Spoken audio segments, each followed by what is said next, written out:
نن د اکتوبر اومه نیټه ده. 18 کاله وړاندې د 2001 کال د همدې میاشتې پر دغه نیټه امریکایي ځواکونو د خپلو ناټو متحدینو سره یو ځای پر افغانستان یرغل وکړ او د افغانستان خپلواک ملي او اسلامي حکومت یې وپرځاوه.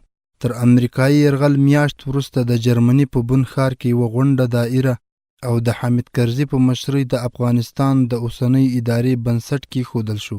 بناءً پر همدې او ورسره تړلو موضوعاتو مو د عدلي وزارت له پخواني مرستیال او لوی څارنوال مولانا جلال الدین شینواري سره مرکه کړې چې تاسو یې اورېدلو ته رابولو. شاوخوا 18 کاله وړاندې د اکتوبر په اومه نیټه امریکایي الوتکو د افغانستان پر فضا یرغل وکړ او یو بشپړ ملي او اسلامي حکومت یې ونړاوه. ستاسو په اند د دې یرغل لاملونه څه کېدلی شي او امریکا په سیمه کې کومې موخې درلودې چې د ترلاسه کولو په موخه یې د یو خپلواک هېواد پر حریم تیری وکړ؟ بسم الله الرحمن الرحیم. 18 کاله وړاندې امریکایانو چې په افغانستان باندې یرغل وکړ، داسې مهال و چې په افغانستان کې یو ملي اسلامي امارت حاکم و، هلته یو نظام و او 99% خاوره د افغانستان د دې نظام تر تسلط لاندې وه. 3 هېوادونو دا نظام په رسمیت پیژندلی و. اما امریکایانو په دغه یو مشروع نظام، په یو قانوني نظام برید وکړ او بالاخره هغه یې رانسکور کړ. د دوی سره کومې بهانې او کوم لاملونه چې د دوی سره مطرح وو، هغه په حقیقت کې واقعي او حقیقي لاملونه نه وو، بلکې هسې بهانې وې د افغانستان د یو مشروع نظام د پرځولو لپاره. دوی لویه بهانه او لوی لامل اسامه ښوده، اما په داسې حال کې چې موږ ته وروسته هم ثابته شوه او هغه وخت کې هم ثابته شوې وه چې په ډېرو هېوادونو کې لکه سوریه، عراق او یا داسې نور هېوادونه، افغانستان، امریکایان چې وغواړي خپل اهداف د استخباراتي اطلاعاتو په بنا په داسې دقیق انداز له منځه وړي چې خطایي هم پکې نه راځي. نو که دوی حقیقتاً مشکل د اسامه سره درلوده، اسامه په دې افغانستان کې اوسېده او د ولایاتو په منځ کې او د کابل او قندهار په منځ کې خصوصاً تګ او راتګ درلود، کولی شو چې دا په نښه کې د استخباراتي اطلاعاتو په بنا او له منځه یې یوسي. اما دوی دا کار نه کوه، فقط هدف یې دا و چې اسلامي امارت راوپرځوي. آیا امریکایان په تیرو 18 کلونو کې خپلو ستراتیژیکو موخو ته رسیدلي؟ که ځواب هو وي نو په کومو برخو کې؟ او که منفي بولي نو بیا دومره اوږده جګړه پلان شوې وه او که امریکایان یې د سریښو ډنډ کې بند پاتې کړي؟ امریکایان خپلو اهدافو ته په افغانستان کې نه دي رسیدلي. د دوی لوی هدف دا و چې د افغانستان د لارې نه د ګلف حوزې او د شاوخوا دولتونو په آسیا کې د هغه حوزې چې د انرژي یو ثابته حوزه ده، تر اوسه پورې ګوتې نه دي خوړلي او چا لاس هم نه دی وروړی، په دغه حوزو باندې، خصوصاً په دغه انرژي حوزې باندې د امریکایانو حاکمیت راشي، تر څو امریکایان وکولی شي چې خپل هغه ستر اقتصادي او نظامي ونه د هغې ریښې د دې حوزې د لارې نه خړوبه کړي. ځکه چې د امریکایانو دغه سترې نظامي او اقتصادي ونې ته چې د امریکا تر عنوان لاندې ده، د امریکا د هېواد تر عنوان لاندې ده، دا انرژي ورونه رسیږي، نو دا ونه به خامخا پرېوځي. ځکه چې په نورو هېوادونو کې لکه خلیج هغه انرژیګانې پای ته په رسېدو دي. نو د دوی ډېر تپ و تلاش دا دی چې د آسیایي د انرژي حوزې امنیت دوی وساتي او خپل نظامی او اقتصادي قوت ته ادامه ورکړي. نو هغه ته نه دي رسېدلي، هغه موخو اهدافو ته نه دي رسېدلي په منطقوي او بین المللي سطح. او کوم موخې چې د افغانستان دپاره، کوم اهداف چې خاص د افغانستان د جغرافیې دپاره ټاکلي وو، لکه د کوکنارو له منځه وړل، ښه حکومت راوستل او د تروریزم خاتمه، دا هغه اهداف دي چې افغانستان، سیمه او جهان په رڼو سترګو شاهدان دي چې په دې موخو کې یوه هم نه ده ترلاسه شوې، بلکې بر علاوه هغه اهدافو کې زیادت هم راغلی. ټول افغانستان تقریبا کوکنار ونیولی او د حکومت او د نظام نوعیت و ماهیت په جهان کې تثبیت شوی. نړیوالو چې کومه سروې کړې ده، افغانستان فاسد ترین نظام په جهان کې ښودل شوی، په د فساد په بنیاد اول نمره ښودل شوی چې په تاریخ د افغانستان کې دا شی ساری نه لري. نو امریکایان خپل یوې موخې ته او یوه هدف ته نه په ملي سطحه او نه په منطقوي سطحه، په یوه سطحه هم نه دي رسېدلي او نه په جهاني سطحه باندې. تر یرغل یوه میاشت وروسته د کابل اوسنۍ اداره په بون کې ترسیم او د اساسي قانون، پوځ او نورو بنسټونو تهداب کېښودل شو. ستاسو په اند آیا دا اداره چې اوس ځان د جګړې یو طرف بولي، رښتیا هم طرف وو یا دی؟ او که مشران یې ځان له دې ساتي چې راتلونکي کې د ملت له حسابه وژغورل شي او ځان یو رسمي بنسټ ثابت کړي؟ د بون جلسه د افغانستان په تاریخ کې یوه بدنام ترینه جلسه وه چې د افغانستان په تاریخ کې ثبت شوې. یوه بدنام ترینه غونډه وه د بون غونډه، چې د بون په غونډه کې هغه زورواکي، هغه قاتلان و صفاکان، هغه مختلسین، هغه غاصبین او هغه غله او قطاع الطریق بیا د افغانستان په ولس باندې حاکمان شول چې ماهیت یې ټولې نړۍ ته او د افغانستان ولس ته معلوم و. دا د بون د غونډې نتیجه وه.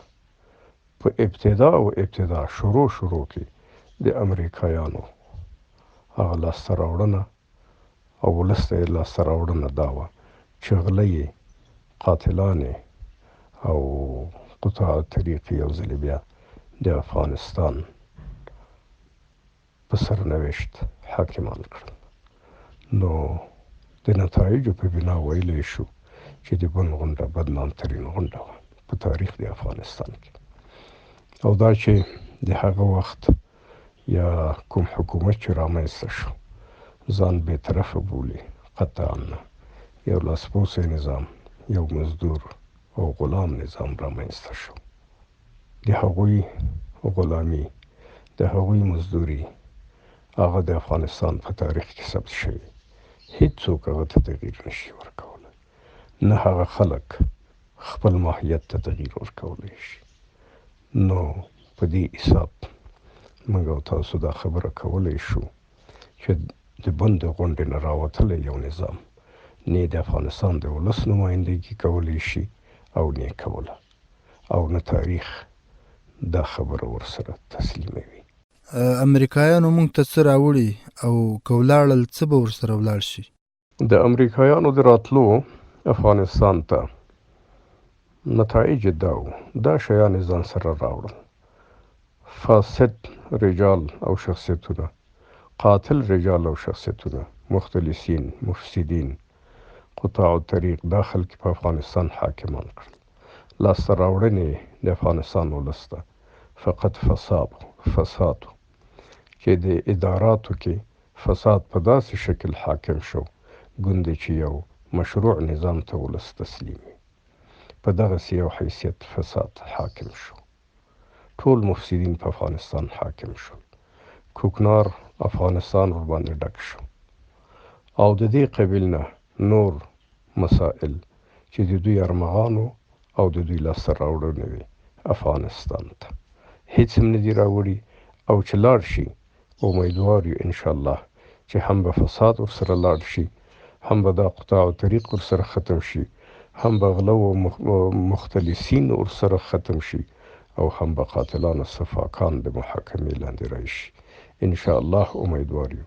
خدایم دې دا ارمان خاورو سره نه خاورې کوي چې داسې کسان راشي چې بیا دوی بیا سرلوړي ګرځي او بیا زموږ په سرنوشت حاکمان وي.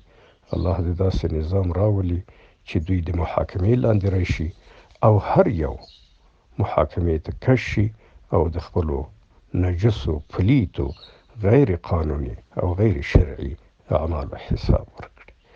نو د امریکایانو لاسته راوړل دی. الله د امریکایانو د ایستلو سره د افغانستان نه وباسي چې هغه فساد دی، هغه د فاسدانو حاکمیت دی، هغه د دې ولس په سرنوشت باندې د قاتلانو او وژونکو د لاس حاکمیت دی. ولې ځینو داخلي کړیو له امریکایانو ملاتړ وکړ؟ آیا مجبوریت یې لیده که مالي ګټې وي او که نور لاملونه وو؟ یقیناً بعضې کړیو په افغانستان کې د امریکایانو د راتلو ملاتړ وکړ. دا هغه غلام عناصر دي، هغه اجیر عناصر دي چې تاریخ پیژندلی دي. دوی فقط بې د غلامۍ نه او بې د اسارت نه دوی شپې نشي کولی په افغانستان کې، ځکه چې د افغانستان آزاد ولس د دوی ماهیت پیژنده. دوی څنډې شوي وو، دوی تجرید شوي وو، دوی د سیاسي او اقتصادي برخو نه تجرید وو په افغانستان کې. دوی د خپلو اعمالو سزاګانو ته تقریبا رسیدلی وو. دوی سوا دی نه چې بیا غلامي وکړي، بیا چاپلوسي وکړي، بیا د خپلو بادارانو ډول ته نڅا وکړي، بله یې لاره نه درلودله د احرارو د رښتینې مجاهدینو په مقابل کې. ونڅېدل، غلامي یې وکړله او بالاخره امریکایان هم دې ته مجبور کړل او امریکایانو هم دا هدف درلود چې افغانستان ته راشي. نو دوی لاسپوڅي عناصر دي، دا یې په خټه کې، دا یې په طبیعت کې ننغښتې ده چې سوا د اسارت او غلامۍ نه هیڅکله دوی د افغانستان سرنوشت باندې حاکمیت نشي پیدا کولی. افغانستان کې د امریکایانو ستراتیژیک اغیز په فکري او رسنیزه برخه کې څنګه و؟ او ستاسو په ان نوي نسل ته باید له هېواده د رښتینې دفاع په موخه کوم ډول روزنه ورکړل شي؟ د امریکایانو ستراتیژیک اغیز په فکري او رسنیزه برخه کې خورا زیات د مختلفو بهرني تمویل کوونکو مؤسساتو لخوا نه رسنیو ته، اخبارونو ته، تلویزیونونو، راډیوګانو ته پیسې ورکول کېدلې، هغوی حمایه کېدل، هغوی تمویلېدل او هغوی ته مشخصې موخې ورکول کېدلې تر څو یو لوی یرغل د بهر نه د افغانستان په کلتور، د افغانستان په فرهنګ، د افغانستان په معتقداتو او د افغانستان په عنعناتو باندې صورت ونیسي. دا یرغل وشو. 18 کاله کېږي چې دا یرغل دوام لري او د همدې امریکایانو د حمایت لاندې د مؤسساتو او بین المللي منابعو لخوا حمایه کېږي، مالی حمایه یې کېږي، فکري حمایه یې کېږي او سیاسي حمایه یې کېږي تر څو زمونږ افتخارات له منځه یوسي، زمونږ هغه تاریخي ګټې چې په فکري لحاظ هم ترلاسه کړي دي هغه له منځه یوسي.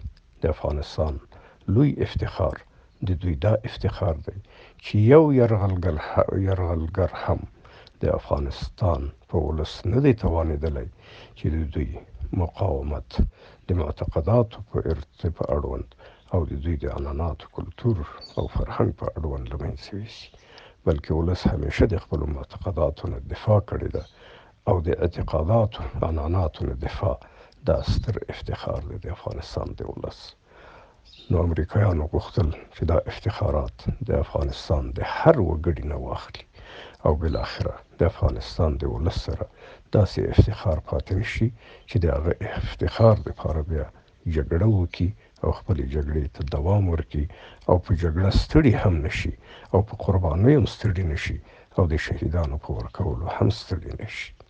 نو دوی کوشش کاوه چې دا انګیزې او دا عوامل د افغانستان د ولس چې د مقاومت رښتینی او عقیدوي عواملو دا ورنه واخلي او په مزخرفاتو، په چټیاتو او په فحشا او په شراب خوړلو، په زنا او په دې مسایلو یې روږدي کړي. دا هلې ځلې وشوې، حتی په بازارونو کې او په لویو ښارونو کې د خاص لباس د ترویج دپاره یې هم ځینې ښځې او ځوانان نجلیکانې ګمارلې وې او هغوی به تمویلېدل، معاشونه به ورکول کېدل چې دغه لباس تاسو د سبا نه د بازار تر پرانستلو وخته پورې دا اغوندئ او په ښارونو کې ګرځئ، تر څو دغه لباس چې هغه نه افغاني لباس و نه اسلامي لباس و، هغه یو غربي لباس به و، دا دود پیدا کی او دا رواج د افغانستان د جلیکانو په منځ کې د پیغلو نجونو په مابین کې تر دې اندازې پورې دوی د خپلو مسائلو ته متوجه وو. اما الحمدلله چې امریکایان یوې موخې ته هم ونه رسېدل او هغه لامل دا و چې د افغانستان ولس خپل مقاومت د دوی په مقابل کې د دوی د فرهنګي او فکري او عنعنوي او کلتوري مسائلو او یرغل په مقابل کې مقاومت وکړ. نو په پای کې یقینا د هغه ماتې سره مخ شول چې په تاریخ کې به انشاءالله د یو بل ستر لوی ابر قدرت د ماتې بیلګې وي انشاءالله.